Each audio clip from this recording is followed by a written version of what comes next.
What's up, everybody? This is episode 16 of the Pitside Podcast. I'm here with my good friend Roger Craig. Tonight we're going to talk to G-Force racing driver Connor Ross. We're going to discuss the recently completed Elite Shootout, and we have yet another division to announce. Stay tuned. Welcome to the Pitside Podcast, where we discuss the latest news and developments in the G-Force Racing League, as well as other racing news inside and out of iRacing. Now here's your hosts, the A-Lit Outlaw, Preston Cranmer, and Roger, the Bassman Craig.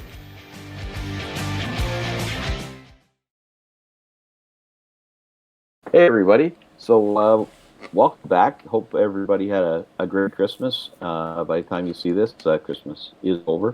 So I think we got a pretty good show here tonight. We got a great interview coming up and a few good topics to talk about. Yeah, it's definitely been a interesting week. I think personally, I haven't had the best racing week of my iRacing career, but overall, it's been some good shows. We finished up the Elite Shootout, so my understanding is we have tabulated most of the results. I think there's some checking we have to do, so we'll talk about that here in a little bit. But I know we also talked to Connor Ross. If anybody isn't aware, we've probably figured out by now. We typically do our interviews first. Roger and I film these late into the evening pretty frequently, so we try to get our guests in and out so we don't keep them up all night. So we talked to Connor Ross a few minutes ago and recorded a good interview with him. So I think we probably ought to just jump over and talk to Connor now. And we're here tonight with a very special guest, Connor Ross. Connor's been with us right from the early days and got a big track history with Ashweek, and so welcome, Connor. Thank you for having me on board. It's a pleasure to be on here. Yeah, you're much more gracious than your dad. So, but I got to say, like, it's funny seeing Connor there because that backdrop is the backdrop we see weekly on Rivals Race Chat. It's the same room where your dad sits, except the dog's not walking around the back of your head yet. So we'll stay tuned and see if that happens. He was Connor, actually. Was he? Yeah. So Connor's been with us since the very beginning. I think the very first races Connor was with us. So it's good to have him on for sure. Yeah, Connor was with us before we figured out we could change usernames, and he showed up as Adam Ross in several races. Yeah.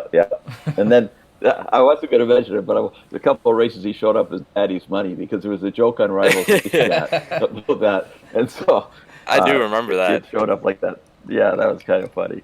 Actually, it's kind of funny about that nickname. I wasn't fond of it at first, and then it grew on me. I just started chuckling about it. Now I'll make fun of myself about it on Facebook comments once in a while. Yeah, you just got to lean into it. Yeah. So you're racing in all the I think in all of our A divisions. And, most. You just got off the track tonight because we were recording on Wednesday night. And how'd you do in the street stocks? Because it looked like you were doing pretty good at one point. We, as a team, Gambler Motorsports, we came in there and we were a bit behind on the ball just going in there, and we were all talking about it where we could gain, and we weren't as fast as we usually are. Let's just say that. Out of the gates in Q, we all kind of started out at the back, but we all made our way up. John and Steven both were up in the top 10, I want to say, and me and Daniel Vaught were in the back, but we were having our own battle. So, I mean, I ended up getting... Go ahead, sorry. You're talking about Steven Speeds, right? We got so many Steves. Yeah, my bad. Yep, yeah. I think midway, it was the last 10 laps. There was a lot of traffic, and I got loose, and I kind of got shoved down pit road. So, I kind of had a speeding penalty. So I just pulled it in and kind of got ready for the Elite Shootout race. Yeah, and that was there was some great races. It was at Lernerville, so there was actually I'm thinking more than usual guys going off the track, especially in turns 3 and 4. Oh, especially. I mean, and I was in the Discord. Daniel left, but even John was in there. He's like, holy crap, there's like 4 guys going off. I said, it's just survival kind of. The top side's fast, but there's that much attack there. So no, it's that fine edge. yeah.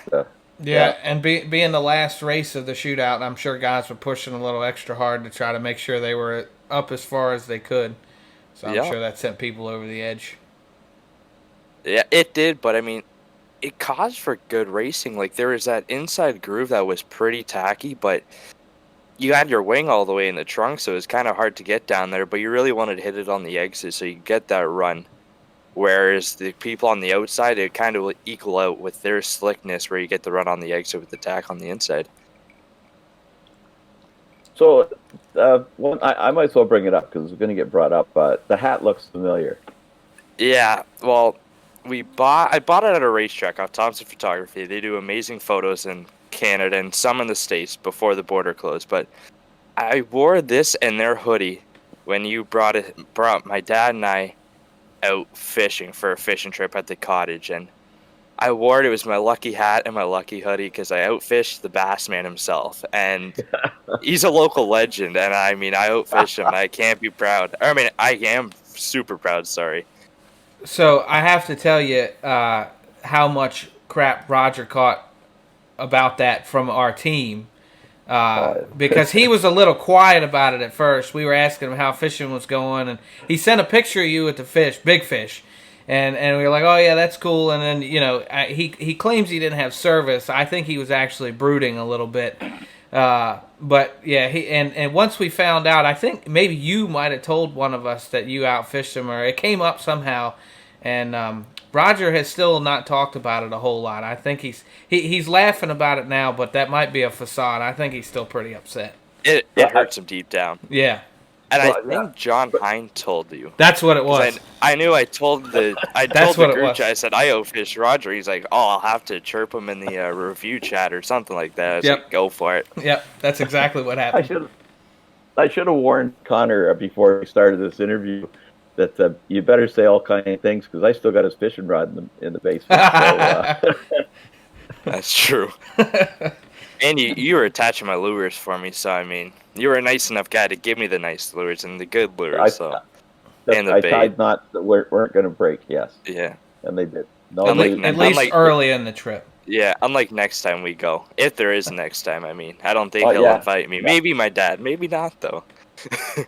Well, it was a real good time, and but it was tough. It was tough fishing, and your cold. dad. So you it was cold. That's right. It was cold, and your dad was. I didn't realize until two how bad he wanted to catch a fish because he had the big donut the first day, and but he came out and he was pretty excited when he finally got. He hadn't caught a fish like that. I think he said since he was a kid or something. So I think he said he was around my age. I think he said he was 16 or 15, and the whole way up, he's like, "If I'm going down there, I better catch a fish, and I'm not leaving until I am." And even after the first day, he's like, "Roger, we're getting up super early in the morning. I'm catching that fish, or I'm not leaving." I was trying to get up, especially as cold in hell. I wanted to, give the sun a few hours to warm it up. And Adam wanted to get out there right away. So anyway, he was like, "When's the prime fishing time?" And Roger's like, "Well, do you want to know when a true fisherman would go?" And I'm like, "Here we go. It's gonna be 6 in the morning, or 5. We gotta get up at 5, and I'll wake up early, but 5 is a bit. That's a bit." And then my dad's like, "Okay, we'll get up 6."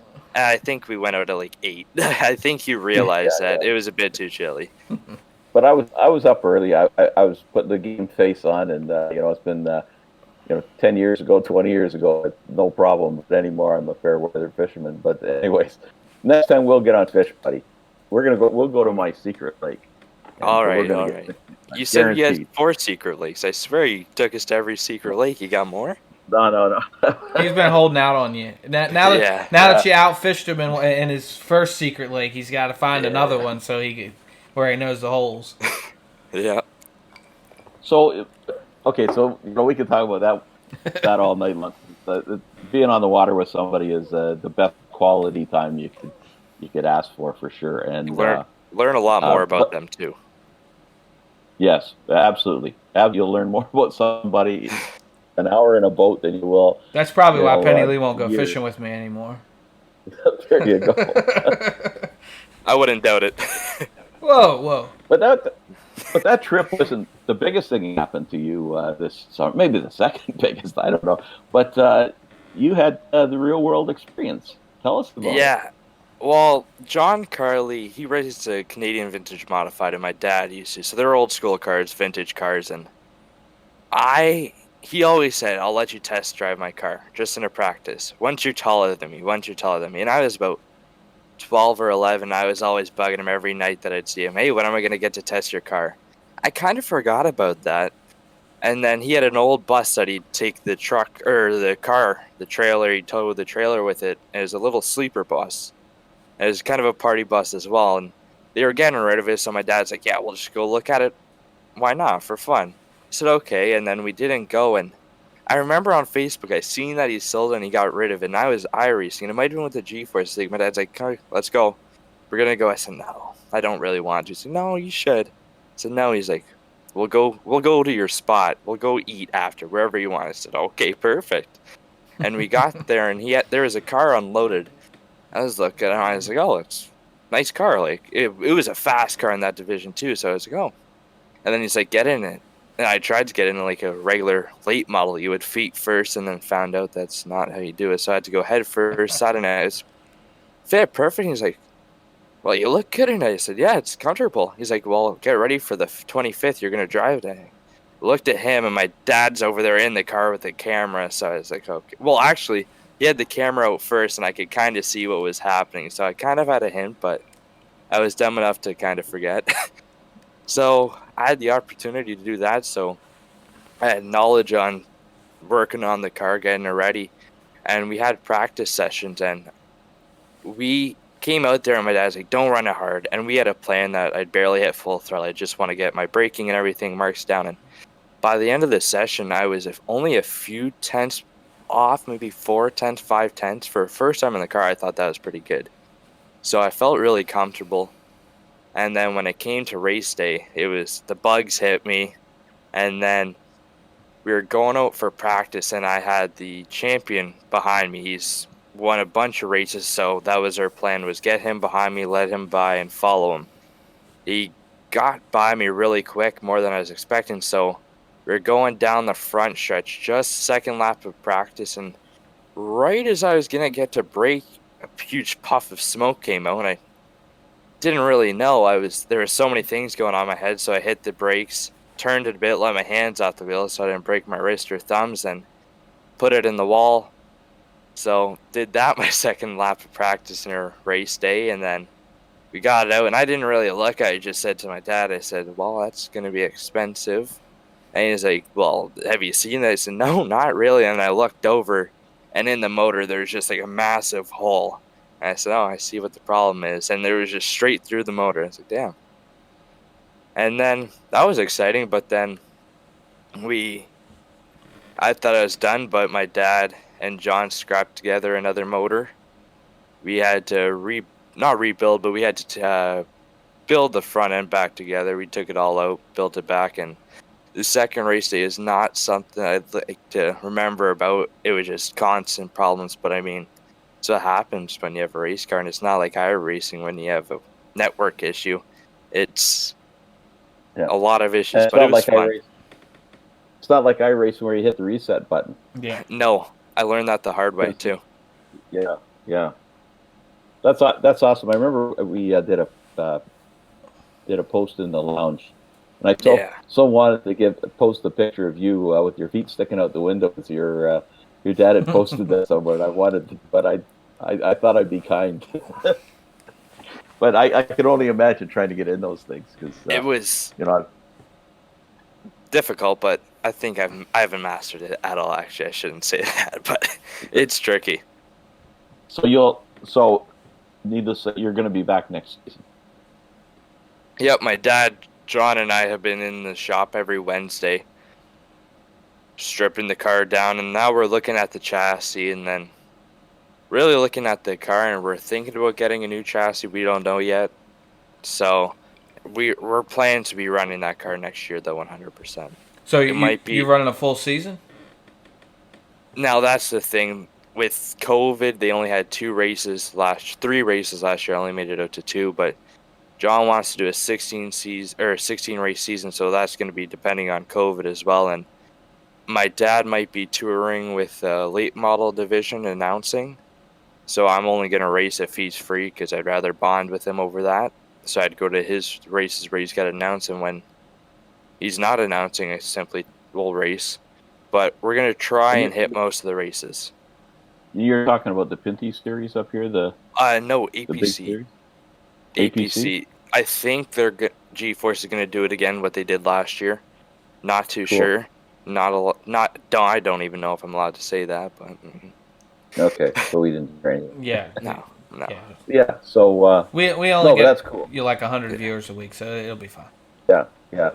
If you're to put us on the other side, on the G-Force side, we might get enough viewers that would be controversial. But I'll have to share it. But no, and we get why we're in the esports side because we're doing like 5 and 6 races a week, and they've got thousands of subscribers that not all of them want to keep getting notified every night, once or twice that okay, there's iRacing, and this person doesn't even care about iRacing. I didn't realize that how many divisions there actually were. Like, I knew that there were the sprint cars, the new modifieds, dirts, late models. Do you guys still run the late? Yeah, you guys do, because you have 2 divisions for that now. And I think I seen a post where it's 19 divisions. Like, oh, but then I thought of it: 3 dirt modifieds, 4 sprint cars, 2 dirt late model. You guys have done a heck of a job. Yeah, and then we've got matinee races now every day, right? Monday to Friday we have. I love those. Yeah, they're so chilled out. And they're picking up a lot of competitors now. Like, there's a full field the last few times I've been in there. It's good. Yeah, Yep. some of it's the time of year because people are off that's work. true. But Next week. So people are watching this on Sunday, and there's tons of people that are either in Ontario. It's a lockdown, so they're going to be around. A lot of people are going to be home, and a lot of people get off, like Preston will be off next week. So there's a lot of people. Join us in the afternoons, folks, because it's some of the, for me, it's the best racing. It's just it's more laid back. Nobody's getting their underwear or not, and it's pretty cool. Everybody keep it on the trailer. I want to have a chance to win, so you guys stay on home, enjoy time with your family. I'll see you in the evening. Yeah, like you said, Roger, it's a lot more relaxed, and it's not as stressful as because you're not going for a transfer spot to transfer to B to the A. This one's just one race, and I like it. But like you said, I've been racing a bunch of official races, and I've been finding a lot more guys now because it's the holidays, and a lot have been over the mic saying, I'm not working, this is all that I'm doing. So it's like you're definitely going to get more guys now. So do you find that when you're running officials, you end up running into do you run dirt more often than not when you're running officials? Yes, unless I run a pavement race and I get the safety rating down, and then my dad kind of kicks me in the butt and says, hey, go gain that back. So I kind of have to. But I run dirt more than I do asphalt, yes. And I think I know where you're going. I do run into a lot of them. Like the league guys. It happens to me all the time. It's like, and part of it's probably because we run similar times. Yeah. It's like, but yeah, you go into a session, and part of it is also that we have just a massive number of people in our league. But they go from D to A, so yeah, it's a rare occasion that I'll jump in an official and not run into at least 1 or 2 people from our league. It's crazy. I think I ran 3 that Jeff Flaro was in. Yeah. And I think he was the only one that I recognized. But I've been in a lot of races, even hosted races. Like that name catches your eye. So do you find that you prefer the sprint cars over the other dirt cars? Yes, and the only reason is I'm not going to say I'm good, but I'm also not bad. And I've had a tendency that I'm finding that every other dirt car that I jump in, I'm driving like a sprint car. And I think I found my problem when I jump into those cars. That there's not a big wing, so I probably shouldn't, but the big block modifieds I found are the hardest to drive. I agree. Yeah, because you're in the A division then, are you? Yeah. Last weekend I just missed like a grid. I didn't even grid. They didn't put me in a race, so I joined. I joined a bit late. I joined a bit late, so they didn't put me in a race. So that sucked. But I find that you can't drive those cars hard at all, and you kind of have to like underdrive them and not be so hard. But they're fun. Yeah, I've said it before, but I've never been a huge fan of their modifieds, and but after I've driven them, I can't wait for them to come back to Ashweekend because like I've got a whole new appreciation for those cars now. It's been fun. So The only thing I don't like about them is under pace laps. Those cars are like I've gained about 4x just from like I'm not even on the gas, so I'm going in a straight line. Next thing you know, I'm ramping off the wall. It's like whoa. I know, yeah, they're looser and I think you're going to see iRacing patch that because I don't think that was intended. I think if you watch it, the reason they're doing that, you can watch the front suspension and the shocks will collapse entirely. It's not like a gradual thing.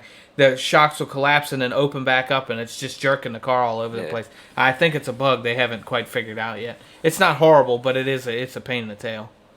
I found like go ahead, Roger. Sorry. No, you go ahead. I've been like when I talk to the modified guys, they've all been saying that it's like exactly the same. Not exactly, obviously there are some differences, but it's pretty similar, which is actually kind of cool because when I got in those, I thought they were going to drive like a late model. I thought iRacing was kind of going to mess it up and make them drive like a late model, but I'm glad that they're pretty realistic. Well, and we might have talked about this last week, but the thing I noticed, and I have no real world dirt racing experience at all, but I can even tell the difference where you can feel the suspension, right? You go in and you make some adjustments to the shocks and you soften them up, and you can actually feel them get softer where the other cars, it's not obvious. And so they nailed that. The feel of the car is different, at least. I can't say it's realistic, but it's different. You feel it wheel hop through the corners if you get too far sideways. The car, you can feel it roll. You know, it's they did a good job, and it's part of the reason why they're so much fun. Even though the big blocks, to me, I agree with you, are extremely difficult. I love the 358s. They're underpowered. I mean, that's the thing. But it feels good to drive the car at least. Yeah, I don't know how true this is, but I was talking to Travis Miller. He runs with G-Force. I don't think he's been in there a lot, but because Monday nights and Bicknell both run Monday night leagues. With G-Force and Bicknell both run Mondays, but I was saying to him, I said, well, what did they mess up? He said, he said that power-wise, the 358s are more horsepower towards sportsmen, and the big blocks are more towards the 358s. That's what he told. I don't know how true that is, but I could see that though. Yeah, exactly. But they're still so much fun. Go ahead, sorry. Roger might have another question, but I'm going to go ahead and put you on the spot like I do all the drivers in our league. So, now, and you run a bunch of divisions with us, so you can answer for whichever one. But out of everybody in our league, who would you say is your biggest rival? And it could be personal, like because of incidents, or just somebody you find on the track near you. Me and Ludovic Basson have been we've been hitting each other lately. I'm not gonna lie, but there are so many good drivers that one night you won't be close to them, another night you'll be side by side for 15 laps. It's the talent in the G-Force leagues are unreal. Like you guys definitely have the car counts, but even when he didn't, the talent was unreal. Like I've been finding that you can race in some divisions side by side with the guy for 15 laps. Especially if you've raced side by side with him more than once. Yeah, you guys kind of just gain that what's the word I'm trying to look for? It's just there's similarities. You know what they're gonna do and what they're not gonna do, which really helps. Yeah. And I think we've seen this season more three wide racing without incidents. Yeah. And even tonight, like there was 3 wide, and there might have been incidents, but it wasn't. I probably shouldn't use tonight as an example. I probably should have used a different night, but there are some nights where 3 wide, and then I'll put Steven Goldner on the spot. He'll start at the rear of the field, and you're driving and you're pushing as hard as you can. It's like, damn, if only I had some more. Like, I'm not doing that bad. And then you see Steven Goldner just fly by your inside, throw a slider line, and next thing you know, he's battling for the lead. It's like, oh my god! But Go ahead, sorry. No, I was gonna say I completely agree with you. I've been passed by Steven Goldner multiple times too, so I know the feeling. But I think for one, the league has improved from the start as a whole. But I can speak for me individually. I think we have a good environment for guys to improve themselves too. Like if you go and look at my I rating from when I started G-Force to now, it was pretty level, and then like a month or two after I started G-Force, I just started climbing, and we just have a good space to get better, and some of that is just the car counts help because we've tiered things the right way, so you're competing with guys about your skill level for the most part. I think that all tends to help, but it's a good environment. It's for the most part pretty comfortable. Tempers flare, Yeah. like they would at a regular track. Exactly. But it's a lot of fun, and we see you out there all the time. And I did want to ask, how did you end up hooking up with Gambler? I think they were had formed when you joined the team, right? So originally it was me, Jordan Hack, Garrett Pepiot, John Hine on Parabellum Motorsports. Then we picked up Aiden Young. And then there was some people that were weren't respecting it, and I didn't want to be associated with this, so I stepped out. John and Aiden then created a team John created it, but Aiden they were like a duo, so he went with them, and Aiden's been great too. And then John just gave me that opportunity. Roger and John were talking about it, and I would have joined Gambler no matter what. I like John Hine. He's a great guy. He's helped me so much, so I knew that I was gonna go with them. And Aiden Young, he's improved a lot for his second year of dirt. And then we picked up Steven Spice, and then we just recently picked up Daniel Vaught. Yeah. But that's how I got in with Gambler. Gotcha. Okay. I didn't remember you being with Parabellum. It must have been a fairly short stint. Yes, it was. It was for the last half of that was Parabellum was around. Gotcha. So the question for you, because you were in Elite last year season, and you're in Elite again this season, but you work on your car on Wednesday nights. So how's that going to play out? Well, I was telling my dad, he's like, it's Wednesday night. I said, how long are we going to go for? What do we got to do? He's like, well, we got to do this, this, and this. I said, maybe we can do it a bit quicker. I got to get a race, but we're at the point where the car's fully stripped and there's nothing we got to do to it. So I'm able to run Wednesday nights now. Well, the other advantage, too, is your dad goes to bed early, right? He's in bed now. He was in bed. He was watching my race from in bed. I said, aren't we gonna play cards after? He's like, I'm going to bed. I said, so no cards? He said, like I said, I'm going to bed and I'll watch your races. Yeah. Okay. That's funny. Yeah, that is funny. But he's had another question, and I don't know where it went. Son of a gun. But you're going to ask a question, Preston, about the umpire stuff. Oh yeah, so I know you've been running Empire, not Umpire. Oh, I was like, somehow he knew I umpired baseball. I was like, whoa, this really. I said Empire, didn't I? You said Umpire. I heard Umpire. Yeah. Empire. Maybe it's that Empire. It's that Canadian accent that Connor and I aren't used to.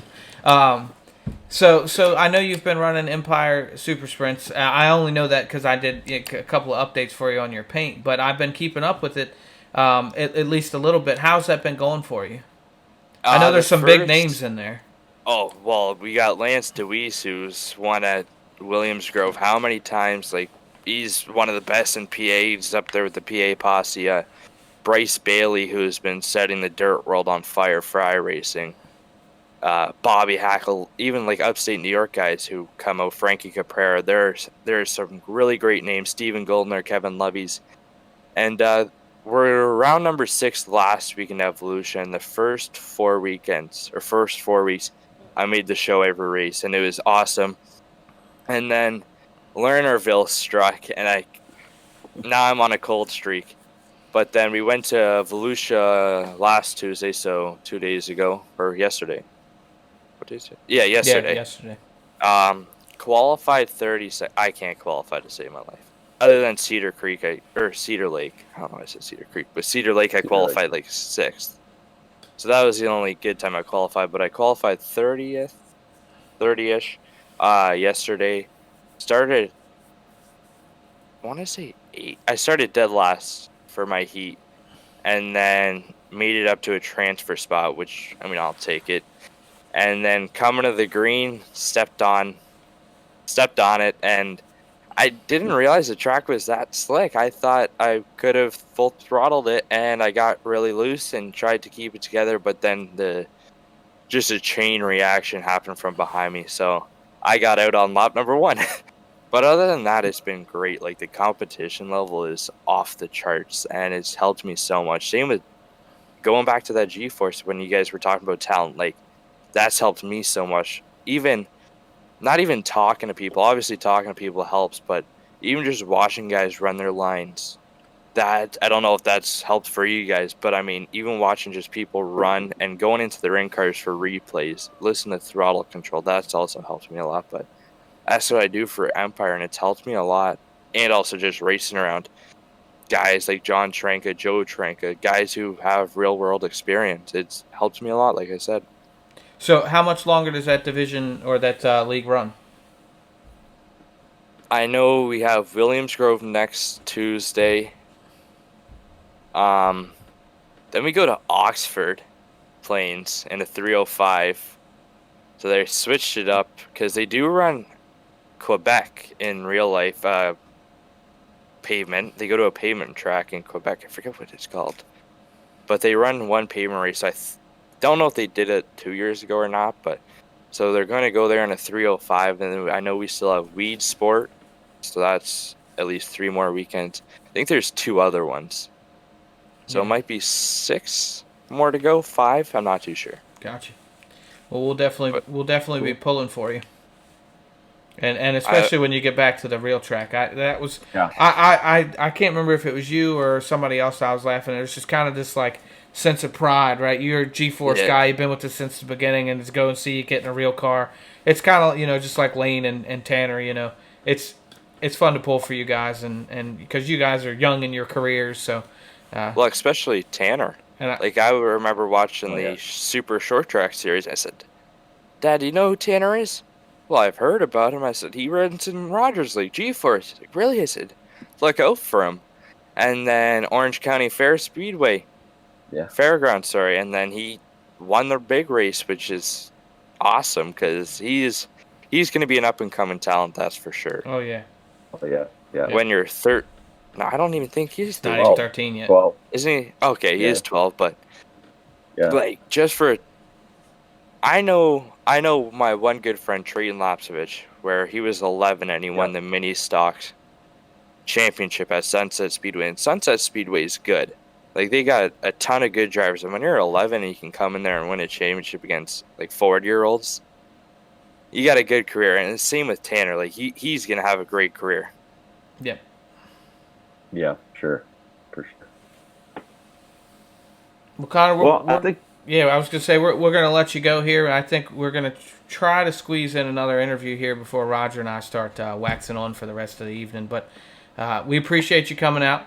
You're welcome back anytime. We enjoy racing with you, and we look forward to seeing you out the rest of the season.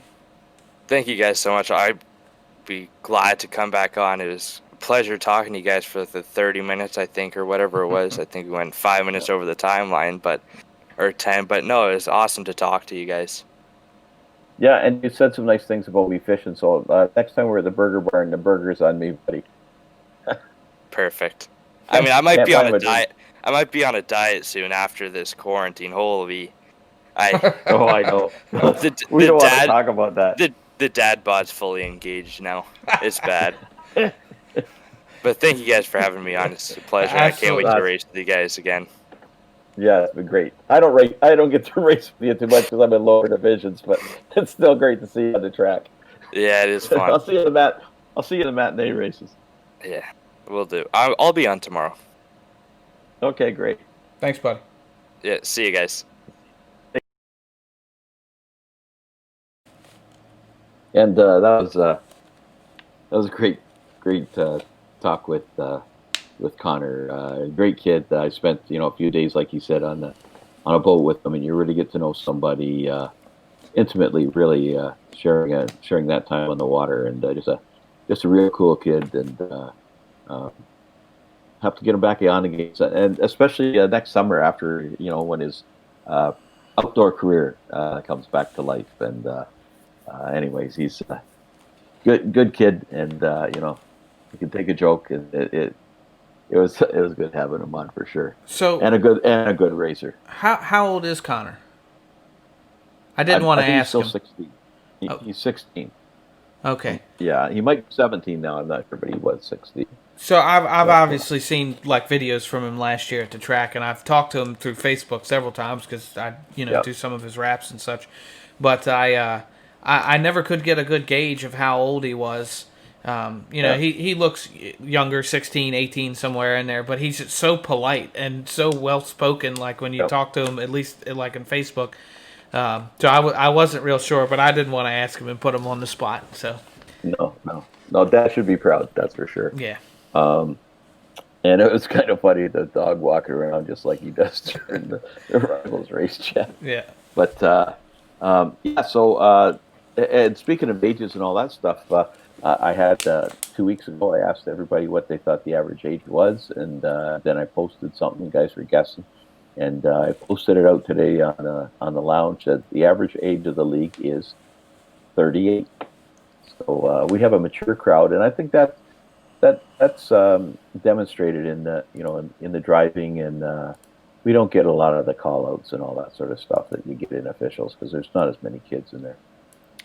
Yeah. So I remember when we were talking about this, and I purposely did not vote in that poll because we had talked about it previously, and I thought I knew, but I really thought when we talked about it before that we said the average age was 27. But maybe I'm just misremembering or something. I don't know. So if you want to get into statistics, it's the average is 38. The median is 37. So it's in around there. And I just had a birthday, and a few other guys have too, so I'm sure we've driven the age up a little bit here, so it's probably closer to 38 now. Yeah, well, so that was another thing that I was looking at, and I'm not calling anybody out specifically, but I saw that there was a major spike. Like, so you see as the ages go up and, it's getting closer to 70, there's less and less. And then between 70 and 75, it's like it rockets back up. How do we explain this? Guys got more time on their hands? Is it do all of those guys know each other? Like, are they in the same home or? Well, part of it is, there's Gary Taylor, my neighbor. Gary's I think 74 now. John Rayner, who was playing racquetball with Gary, and was a sim racer, and got him on iRacing, and he's 70. So that would be it. Dave Flick's out there, and he's like 75, I think. Is he? 74. Yeah, and he's still competitive. Like, there's nights when I get frustrated. I'm thinking, like, hold on a minute, I'm 70 years old. Like, my reactions can't be like a Tanner Van Dorn or a Lane Snook. Like, it is what it is. It's just it came too late in my life to even think about being competitive. So yeah, those other guys you were mentioning, I wasn't sure. I think I know when Gary's birthday is, but I don't think I realized how that whether he was over 70 or not. I can't remember if I knew that or not. But anyway, I just thought it was funny. It made me think because I knew you just had a birthday and you would have fallen in that category. I know you stopped counting a while ago, but So I just thought it was funny because there is that spike, and I figured it was a couple of them that you guys knew from actually. Up there. Speaking of birthdays, between the time we're recording this and the time the podcast is put out, you're going to have a birthday. Yeah, that's right. Yeah. So I'll be turning. I'm surprised your name's not Noel. I'm surprised what? Your name is not Noel. I don't know what that means. Noel, like Joya Noel. Understood. I thought you said my name is not in the well. I didn't know what that meant. Oh. It's that accent. It's been messing me up all evening. Yeah. No, so Evidently. the running joke when I was younger, they called me the Grinch for a little while, mainly around Christmas because I tried to steal Christmas. Obviously, I should have mentioned my birthday is actually on Christmas. Yeah, on Christmas. We so- didn't really say that yet. So yeah, so the story goes that my parents got up Christmas morning. I was born a couple of weeks early, I think it was, and so they got up and they went around and were doing the regular thing. And I guess mom was starting to go into labor, and they went over to my grandparents, and then they left and just drove to the hospital. Like it was no big deal. So I was born in the evening on Christmas, 21 years ago. Or something like 21 that. years. Yeah, something like that. I stopped counting too. Yeah. So anyway, You can double your age and you still haven't caught me, buddy. that's not true. So- Oh yes, it is true. Never mind. I'm doing bad math. It's I'm absolutely- doing bad math. Bad math. Ah. So bad. Yeah. So Simple math. so never really made a whole lot of big deal out of my birthday. So we don't need to do that here either. But yeah, I did. Either depending on if you're recording this or watching this, I either am about to have a birthday or just had one. So, Yeah. but yeah, So we're both birthday boys, just recent birthday boys. yeah. So yeah. So yeah, lots happening in the league still, like all sorts of stuff. Some amazing racing going on. But I guess the first one we should talk about is we just finished the last shootout, the elite shootout, and we've got 5 new qualifiers. I know Donovan Ross messaged me earlier today saying like, how many points can a guy get in a night? Because he's done 3 races, and he was eligible, and I think he was worried about losing up his position. And in all honesty, Donovan should be there. Donovan is a quality racer that should be in elite, but I mean, he's going to earn his way. So he showed up again tonight, but and finished first overall. So Donovan is congratulations, Donovan. Whatever you gave up tonight, the social occasion was worth it because you made elite. And a new guy, Jason Randolph. Now I haven't checked Jason's.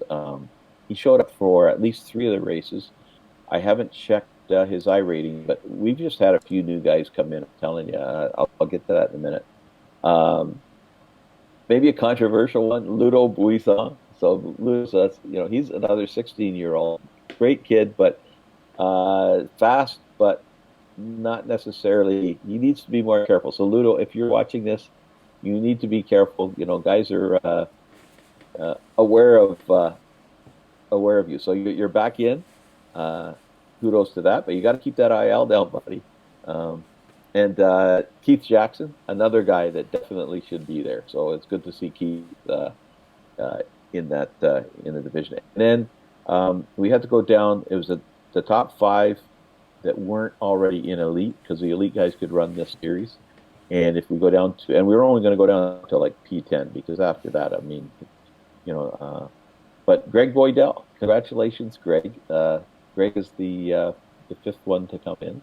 So Greg will be running the Elite Series this year. So instead of getting 101 races, he may be getting about 110 in this season. So that's something we want to talk to him about when we finally get him on.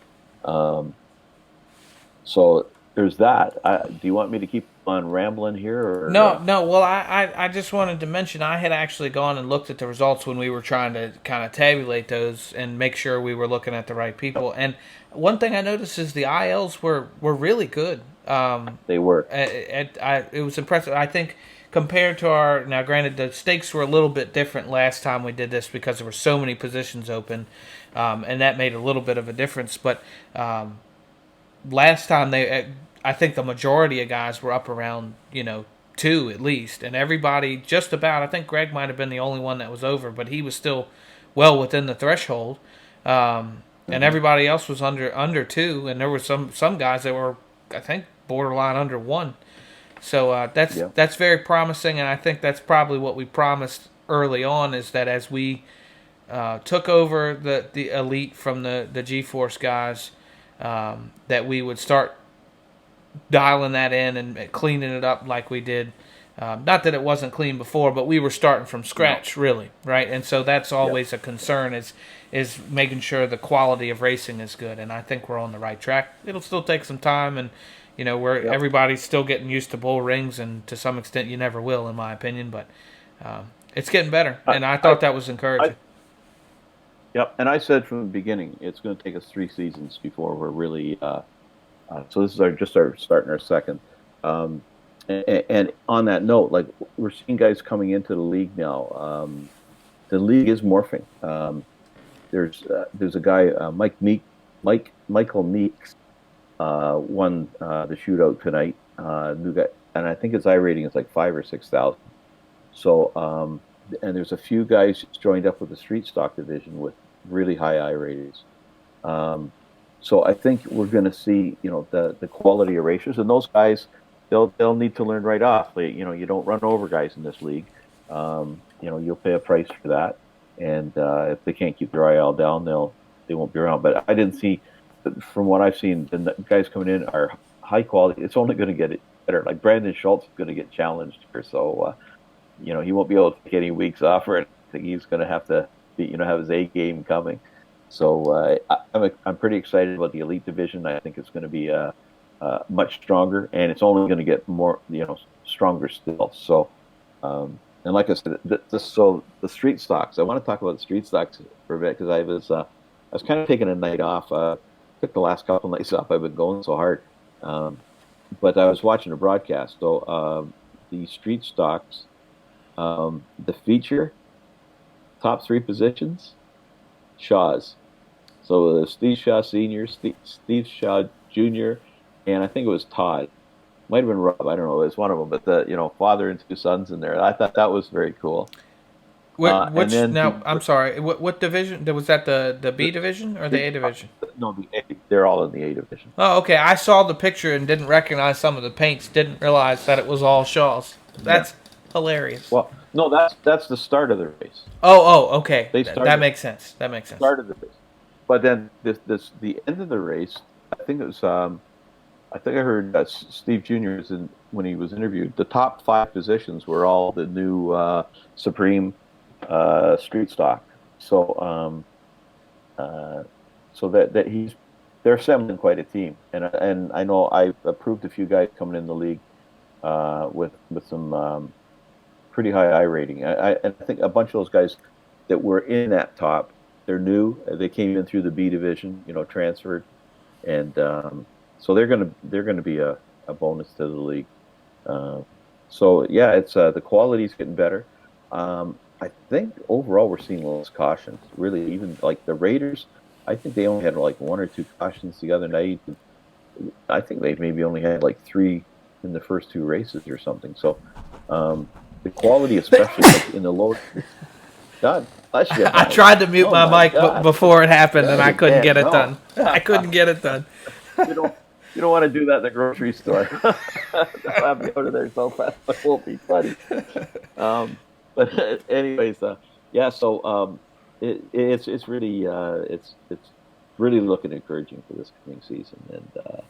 And again, this is Sunday. A lot of people home this week, and hopefully we'll see the matinee races with even bigger numbers. We have some really great fun races in those divisions in the afternoon. I think we'll talk about that with Connor, actually. Yeah, well, you know what was another surprise this week, and it was a good surprise, was Roadrunners. So whether you consider that this week or last week, we had 34 cars come out. I think 31 started the race. We had a few guys that got in and I guess weren't maybe not comfortable or connection issues or something. I'm not sure, but I mean that's probably our highest number we've had, except for maybe one race in the first season, one of the early ones. But yeah, we were close to that. Yeah, so I couldn't remember if we had surpassed that or not. But anyway, it was a good start to the season. For anybody that's not familiar, we have updated the points format for that as well.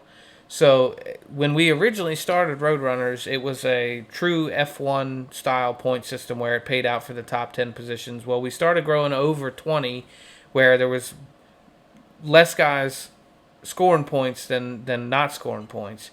So we had adjusted that out to pay down to 20, and so we were kind of talking about it, and we want to keep the car counts at 34 or more.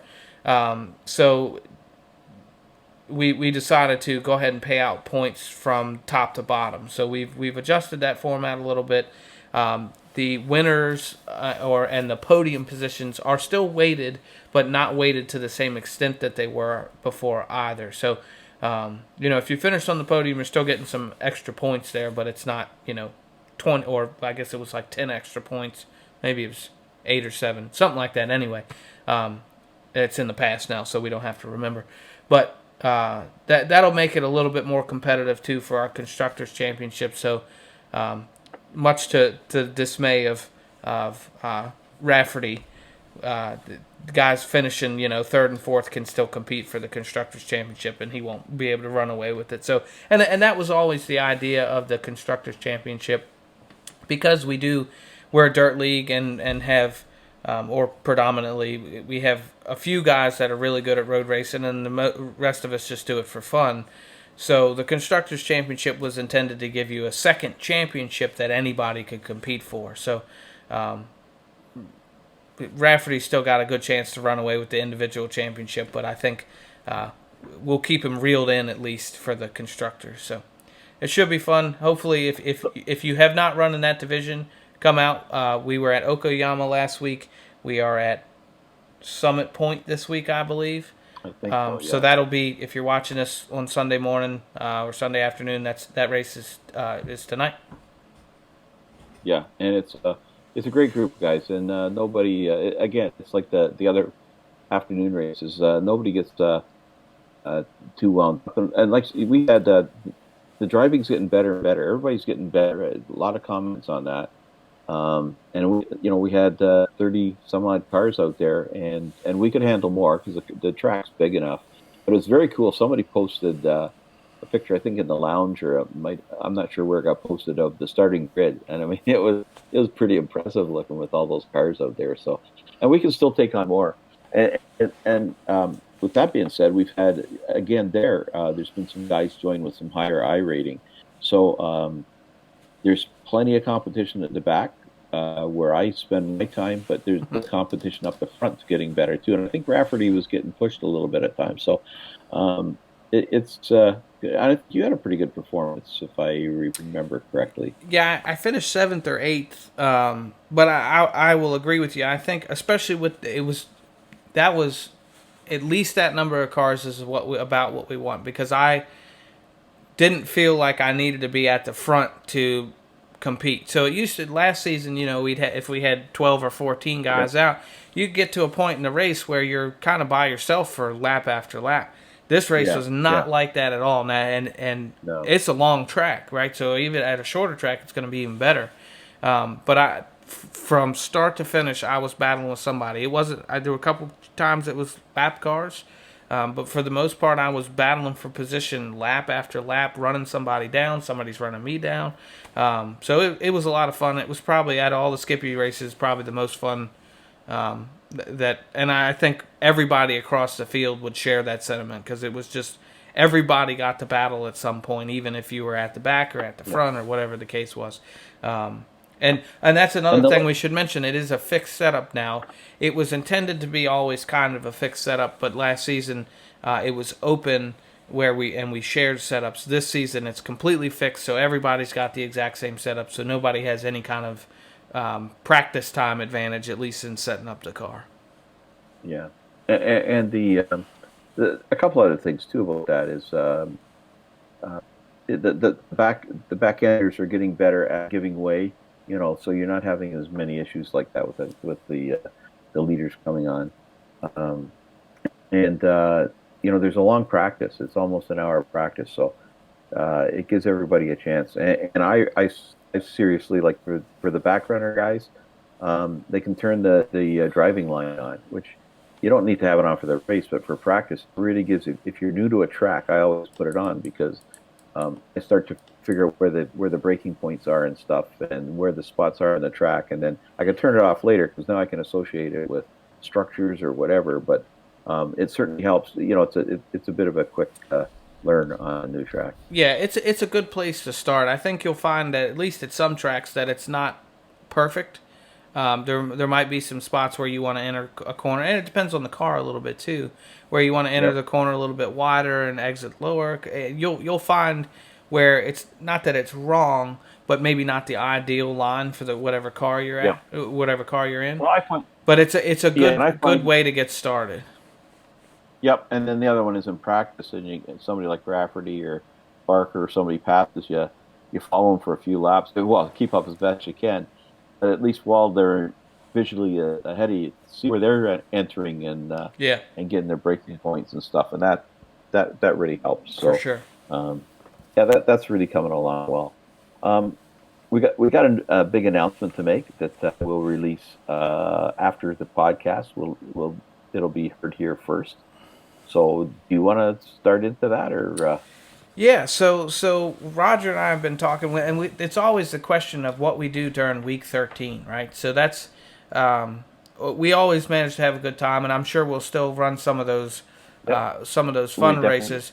But we wanted to put something on the schedule that had a little bit more meaning, that we could promote and get some guys out that usually take that week off too.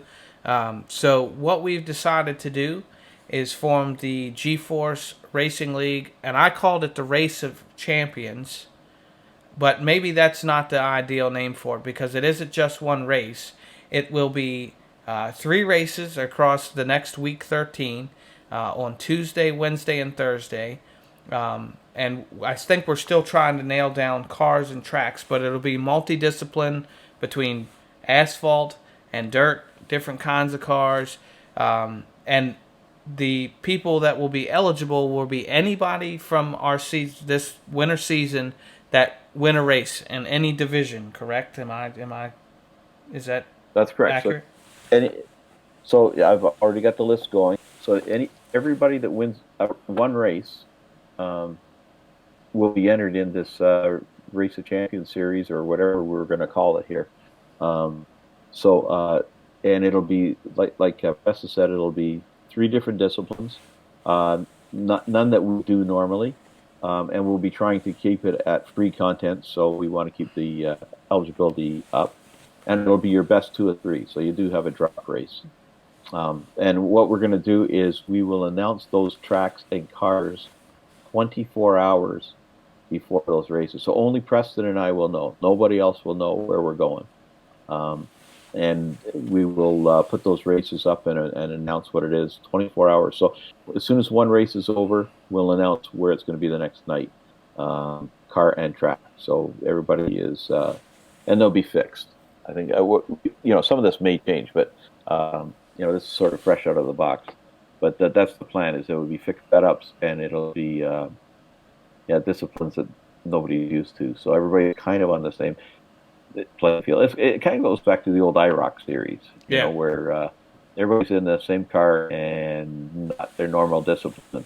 So it should be. I think it should be a cool way to spend week 13, and because we finish the season on the Monday, typically the download comes on Tuesday. This year Wednesday, so we'll be running this on those nights. So at 9:00, and also, so we're also looking to broadcast those, but we need some sponsorship for that. So if anybody's would like to step up to sponsor that Race Champion series, contact us, and we'll promote the snot out of your business. Yeah, for sure, and we'll work up. We got plenty of time too, so we can work up some shared promotional materials too. I'd be glad to do that. Yeah. So it's that was something to kind of get excited about. So, the other one I want to mention too, and again, it will be probably released. I'll be starting to promote this the same time. Is we're doing a shift of, and I might have mentioned this last week. We're doing a shift of all the open series. So right now we have the elite qualifiers. These are, separate leagues. We have G-Force Outlaws, which is our original 2000 I rating and under. And then we have, we have the dirt series, we have the street stocks, we have midgets, we have dirt modifieds, and we have pro late models. Those are 4 separate leagues right now, and we're going to be condensing those into one division. So what I've basically done is renamed the qualifier, the Elite Qualifier League, which last season was called the Gauntlet League, and now it's being renamed GeForce Unlimited. So that way you just, and we picked that because most people are already in that one. But if you are in Street Stock or you're in Dirt Modified or Prolates, you need to make sure that you're part of that league, because that's where all races will be scheduled out of that. So then we only need to maintain car numbers in one division and not in 3 or 4 divisions. So it's going to make the back end management a whole lot simpler. So and it'll make it simpler for the drivers too. I mean, it really does help. Yeah, for sure. And another thing that we'll be releasing very shortly is a new form. So it'll be a driver profile form. We have two that we're working on right now, Bill Calder and I. One is for new applicants, so there's more information on that one. And that's the other thing too, is going forward after January 1st, it'll be application only. So you don't apply to the GeForce League in iRacing. You will apply to on our webpage and fill out a form. And that way, it's easier to control who's on the track and make sure numbers are assigned and people are running the regular numbers. So but we also have another form for all the guys that are in the league now that never did a profile, or even if you did a profile. And this is to help the announcers. So it's going to give them the spreadsheet with, number, driver name, nickname, where you're from, age, if you're okay with that. And your sponsors, so that your sponsors can get more attention. When they're giving the lineup, reading out the lineups on the broadcast, your sponsors will be getting, your personal sponsors on your car will be your primary ones will get attention. So that's a form that's coming in. I really encourage everybody to fill that out, because it'll just make the broadcast even more complete. That you'll know. Okay, here's this driver, and here's where he's from, sponsored by this and this or whatever. So it's just more information for the broadcasters. So that's all coming down the pipe. Yeah, and it's even for the guys that have done that before. If you have, and it might be on the website already, go back and read yours and see if it's still up to date. Because I can tell you, we were talking about this the other day, and I just happened to go check mine just to see what was there, because I couldn't remember, and the information I put there is out of date. I had information about my rig, which is completely changed since then, and it says I have an almost 1-year-old and I've got an over 2-year-old now. So things change, so you want to update that occasionally anyway. So having a form to do that will make it a lot easier. Yeah, because that's where I got all my the age statistics was from that. So it might be 39, because a lot of those guys were like, that was over a year ago, almost 2 years ago. So that's a good point. When you go through those profiles, there's a lot of bit of out-of-date material. So for sure. Anyhow, so that's coming. What else we got to talk about, buddy? I was just gonna say, I feel like we get into the groove of things, but we've got new announcements every single week. I feel like every week we've got something new going on. It's pretty cool, and some of them, might seem minor, but they make a big difference, like you're saying, on the back end. So it's good stuff. Good stuff. So I don't have a whole lot else. I think we're probably pushing the hour limit, but I did. So I had a kind of embarrassing thing happen, and I intentionally waited to the end of the show. So if you don't want to hear it, you can cut us now if you want. So Penny Lee and I are sitting on the couch today, and I was just scrolling Facebook, and I saw the third post about Happy Christmas, Adam. And I'm like, I don't know. You blanked out for a sec. What did you say there? It said Happy Christmas, Adam. And I didn't know who Adam, like what they were talking about Adam. I didn't know if they were addressing somebody they knew. But I saw like 3 of them, including one from my mother.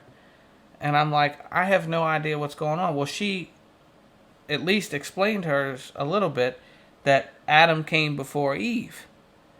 And I was like, I don't have any idea what this is talking about. Well, luckily Penny Lee straightened me out. Because tomorrow, well, or 3 days ago if you're watching this on Sunday, is Christmas Eve. So Wednesday is Christmas Adam. But you had to be there. But I felt like an absolute idiot, which I guess you didn't understand it either. So maybe it's just me. Maybe it's just a stupid joke, and people should stop sharing it. I think Yeah. Anyway. Yeah, I agree with you on that. I felt like an idiot because I felt like I should have gotten it, but now I'm not so sure. But anyway. No, don't feel bad. I had no clue what you're talking about. Yeah. All right. Well, so we're about 3-4 days away from 2021. Let's bring it on, buddy. Yeah. I can't wait to get out of here. No more. Yeah. Well, you say that, but we need some assurances that 2021 is going to be better. No, you know what? Seriously, things are looking good. The vaccines are coming out. We're going to get through this damn thing and have a chance to celebrate, maybe get together. Which reminds me, we got another big announcement coming down the pipe somewhere. You can't that's show a few that months off. That might be a week. Off, but we got week 13. We got a big one. Yeah. Yeah, week 13 or somewhere. We got a big one coming. I know. I'm itching. Anyway. I'm itching to share that one. That's going to be. Yep, for sure. So we'll build for that one. Maybe we had to do that show live or something. Yeah, that would be great. Yeah. But anyways, no, I think there's lots. I think we've turned a corner here. We've all been challenged a bit this season this year for sure, and it'll be great to get back out.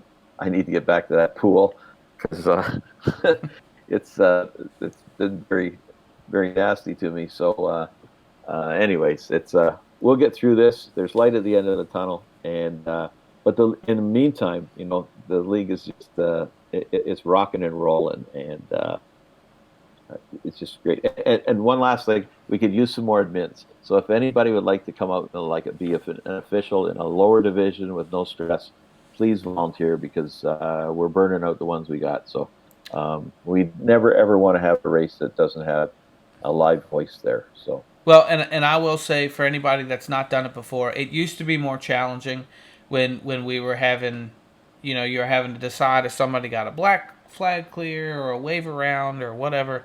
Those things are gone now, and I think just to the betterment of the racing quality anyway. But it's much easier now. It's pretty laid back. If you're comfortable, just kind of guiding people to the green flag, it's very easy and quite frankly a lot of fun. Kevin Fry will be the first to tell you he has fun doing it, and he's fun to listen to. Yeah. So yeah, don't feel intimidated like it's a big job. It's just you're really taking about an hour just to kind of assist a little bit. It's not a long list. You got your list of penalties to read off at the beginning, and that's about it. So it's not too big a deal. And there's always other guys in the room probably to help. There's usually more admins. They just want to race. They don't. Guys don't want to race an admin. That's not fun. Yeah. So, and that's one of the reasons Roger's calling for more is because between Andy and Kevin and Roger, usually just about every race one of them is in that race for the most part. That and Kyle Parker, because Kyle's in a bunch too. But, and John Hine. Yep. So really, it's a bunch of guys that are always there. But what we try to, like Roger's saying, it's hard to admin a race and race at the same time. It can be done, but we try to avoid it as often as we can. So that's really the call for the need there, because we have 19 divisions and don't have 19 admins, right? So not that we need 19, but we need to expand that a little bit. Yeah. And I think that's about all I got. Yeah, I think we'll bring in this new year and we'll start out in a positive way. Yeah, I fully believe that 2021 is going to be the year that Joe Backus comes on the podcast. We have we do this once a week, so we've got 52 opportunities. So maybe it'll take the opportunity 50 or 51, but I think we can get it done. Well, and 90% of the time we record these on Wednesday nights. Joe's beef this week was, well, you guys I never know when it's going to be. But, if you just showed up on a Wednesday night, planned on it, we're probably going to be here, Yeah. So, Yeah. I mean. So, hopefully we get to see him, before he turns 60 or something. Yeah, hopefully so. I mean, that's the thing. If you want to come up with an excuse, you can always come up with an excuse. So we'll see what happens. We'll see if Joe will nut up and come on the podcast. But until then, we appreciate everybody watching. Hope everybody again had a very Merry Christmas, a good Boxing Day. Roger never explained to me what that was, so we'll have to do that at another point. And other than that, we'll see you next year for the cliche joke there. Thanks, guys. And you just froze up. No, I didn't. No, he didn't. Huh? Not on mine. Oh. What's up, everybody? This is episode 16 of the Pitside Podcast. I'm here with my good friend Roger Craig. Tonight we're going to talk to G-Force Racing driver Connor Ross. We're going to